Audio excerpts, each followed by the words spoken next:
Hi friends, ഇന്ന് ഞാൻ ഉണ്ടാക്കാൻ പോകുന്ന റെസിപ്പി ചോറിൻ്റെയും ചപ്പാത്തിയുടെയും കൂടെയൊക്കെ കഴിക്കാൻ പറ്റുന്ന ഒരു കോളിഫ്ലവർ കറിയാണ്. അപ്പോൾ അതെങ്ങനെയാണ് ഉണ്ടാക്കുന്നതെന്ന് കാണാം. അതിനു മുമ്പ് എൻ്റെ ചാനൽ ആദ്യമായിട്ടാണ് കാണുന്നതെന്ന് സബ്സ്ക്രൈബ് ചെയ്യാൻ മറക്കരുത് കേട്ടോ.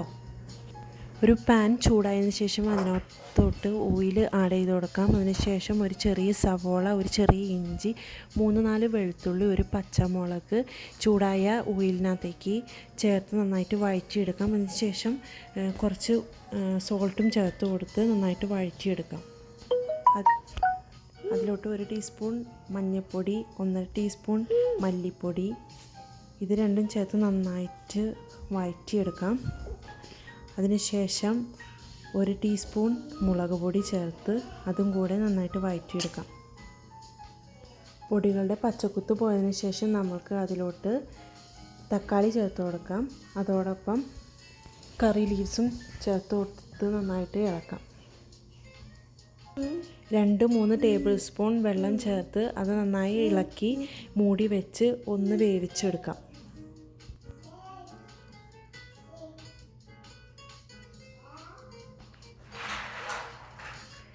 തക്കാളി നന്നായിട്ട് ഉടച്ചു കൊടുക്കാം. അതിനുശേഷം കഴുകി വാരി വെച്ചിരിക്കുന്ന കോളിഫ്ലവർ ഇതിനകത്തോട്ട് ഇട്ട് നന്നായിട്ട് മിക്സ് ചെയ്യാം.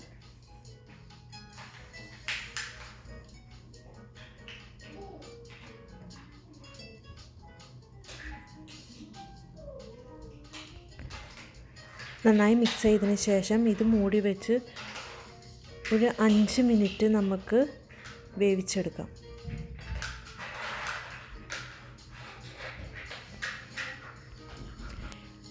ഇനി ഇത് നന്നായിട്ട് മിക്സ് ചെയ്തതിന് ശേഷം 1 കപ്പ് വെള്ളം ചേർത്ത് വീണ്ടും മിക്സ് ചെയ്ത് നമുക്ക് മൂടി വെച്ച് വേവിക്കാം.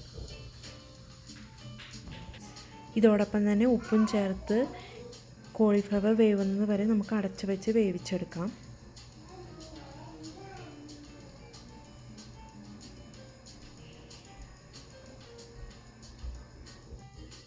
അര table spoon garam masala, 1/2 table spoon കുരുമുളക് പൊടിയും ചേർത്ത് നന്നായിട്ട് മിക്സ് ചെയ്ത് നമുക്ക് ഒരു 2 മിനിറ്റ് വേവിച്ചെടുക്കാം. കറി ഇവിടെ റെഡി ആയിട്ടുണ്ട്. ഇനി ഇത് ചോറിൻ്റെയും ചപ്പാത്തിയുടെയും കൂടെയൊക്കെ സെർവ് ചെയ്യാം. കറി ഇഷ്ടമായെങ്കിൽ ലൈക്ക് ചെയ്യാനും ഷെയർ ചെയ്യാനും മറക്കരുത്. അതുപോലെ തന്നെ എൻ്റെ ചാനൽ സബ്സ്ക്രൈബ് ചെയ്യാനും മറക്കരുത്. താങ്ക്